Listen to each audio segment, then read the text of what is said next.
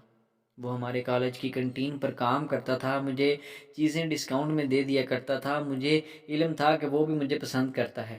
ایک دن میں کنٹین سے چیزیں لینے گئی تو اس نے ٹیشو پیپر پر مجھے اپنا موبائل نمبر لکھ کر دے دیا۔ میرا دل بے طرح سے دھڑکنے لگا۔ میں نے گھر جاتے ہی ذیشان کو فون کیا تھا، تب سے ہماری دوستی کا سلسلہ نکھر پڑا۔ ہماری ساری ساری رات فون پر بات ہوتی تھی۔ میرا کالج ختم ہوا تو ذیشان مجھ سے ملنے کی ضد کرنے لگا۔ میں نے اسے منع کرتی رہی مگر اس کی ضد کے آگے ہار مان گئی۔ میں نے اسے رات گئے اپنے گھر بلا لیا۔ بھائی تو اپنے کمرے میں ہوتے تھے جبکہ امی بیمار رہا کرتی تھی۔ وہ رات میں دوا کھا کر سو جاتی تو صبح فجر کے وقت ہی اٹھا کرتی تھی۔ وہ رات بہت حسین تھی جب میرا محبوب میرے سامنے تھا۔ وہ کہنے لگا، علینا ہم دونوں چھپ کر نکاح کر لیتے ہیں تاکہ ہمارا رشتہ حلال ہو جائے۔ مجھے ذیشان کی یہ بات بہت اچھی لگی تھی۔ وہ کتنا اچھا انسان تھا جو میرے بارے میں اتنی اچھی سوچ رکھتا تھا۔ اس لیے ہم دونوں نے چھپ کر نکاح کر لیا۔ اب ذیشان رات ہمارے گھر آنے لگا۔ ہم دونوں ڈھیروں ڈھیروں باتوں کیا کرتے تھے۔ ذیشان چاہتا تھا کہ ہم نکاح جیسے مقدس بندھن میں بندھ ہی چکے ہیں تو ہمیں اپنے رشتے کی ابتدا کر دینی چاہیے، جبکہ میں چاہتی تھی کہ ہم دونوں رخصتی کا انتظار کریں۔ پھر ذیشان ہمارے لیے ہر رات میٹھا لایا کرتا تھا۔ وہ میٹھا کھانے کے بعد میری وہی حالت ہو جاتی تھی جو کل رات آپ کی ہوئی تھی، یعنی میں اپنے ہوش سے بیگانہ ہو جاتی تھی۔ یوں ہی 1 ہفتہ گزر گیا۔ میری روح تب کانپی جب مجھے پتہ چلا کہ میں حاملہ ہو چکی ہوں۔ میں نے ذیشان سے بات کی تو وہ مسکرا کر بولا، یہ تو خوشی کی بات سنائی تم نے۔ میں بارات لانے کا بندوبست کرتا ہوں لیکن پھر وہ ہمارے گھر نہیں آیا۔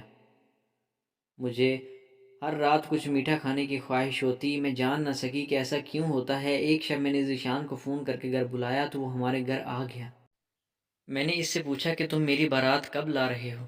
وہ بات گماتا رہا۔ میں نے پوچھا کہ آج میرے لیے میٹھا کیوں نہیں لائے تو اس کے چہرے پر وہ مسکراہٹ پھیل گئی۔ وہ بولا، میٹھا تو یاد نہیں رہا، تم یہ الائچی چبا لو، یہ بھی ویسا ہی کام کرے گی۔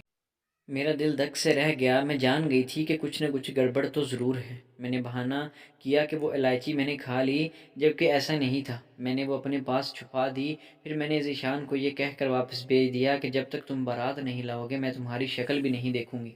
ذیشان چپ کر گیا، وہ واپس چلا گیا۔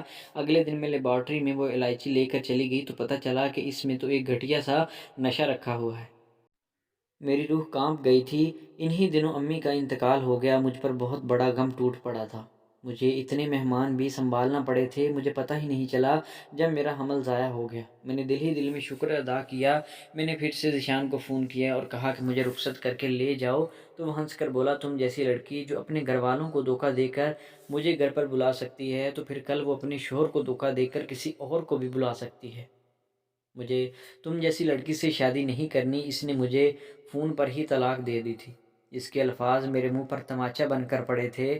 پھر میں اسی غم میں گھولتی رہی۔ مجھے مرد ذات سے نفرت ہو چکی تھی۔ ہماری ایک پڑوسن تھی، اس کو شوہر سے بہت مارتا تھا۔ میں نے وہ الائچی اٹھا کر پڑوسن کو دے دی اور کہا کہ اپنے شوہر کے دانت کے نیچے رکھ دینا۔ اس نے میٹھے میں پکا کر شوہر کو دے دی تو شوہر اس کا غلام بن گیا۔ ہر وقت اپنی بیوی کی شان میں قصیدے پڑھتا رہتا۔ اس نے آس پاس کی عورتوں سے بھی میری دی ہوئی الائچی کا ذکر کیا۔ سب وہ الائچی حاصل کرنے کے لیے میری منت سماجت کرنے لگے۔ میں نے ان کی مدد کرنے کا سوچا اور رات کے اندھیرے میں گھر سے نکل جاتی اور وہ نشہ خرید کر لے آتی۔ وہ الائچی میں برکت دیتی تو سب کا کام بن جاتا۔ میں بولی، علینا وہ الائچی تم مجھے دے دینا، میں نے تمہارے بھائی کو دینی ہے۔ علینا کے چہرے پر زردی پھیل گئی۔ وہ بولی، بھابھی یہ اچھی چیز نہیں ہے۔ میں بولی، تو پھر تم نے لوگوں کو یہ سب کیوں دیتی ہو؟ وہ رونے لگی، بولی، میں مجبور ہوں۔ میں نے علینا سے کہا کہ میں یہ سب تمہارے بھائی کو بتا دوں گی۔ اگر تم نہیں چاہتی کہ ایسا ہو تو پھر اب تم کسی کو الائچی نہیں دو گی۔ جو بھی تمہارے پاس آئے گا تم اسے درود شریف کا وظیفہ بتاؤ گی۔ علینا تم کیا جانتی ہو، درود شریف ہماری سب مصیبتوں کو بہا کر لے جاتا ہے، یہ بہت میٹھی سی چیز ہے۔ علینا رونے لگی۔ وہ بولی، آج کے بعد اپنے گنونے جرم سے توبہ کرتی ہوں۔ اس کے بعد علینا نے سچ میں اس کام سے توبہ کر لی۔ وہ کسی کو بھی اب الائچی نہیں دیتی، سب کو درود پاک کا وظیفہ دیا کرتی تھی اور اس وظیفے سے سب کی مشکلات ختم ہو جاتی تھی۔ میں نے ایک مناسب سا رشتہ دیکھ کر علینا کی شادی کر دی۔ شکر ہے وہ اپنے گھر میں بہت خوش و خرم زندگی گزار رہی ہے۔ تو دوستو، آپ کو آج کی کہانی کیسی لگی؟ اگر ویڈیو اچھی لگی تو ہمارے چینل کو سبسکرائب کریں۔ ملتے ہیں نیکسٹ ویڈیو میں، تب تک کے لیے اللہ حافظ۔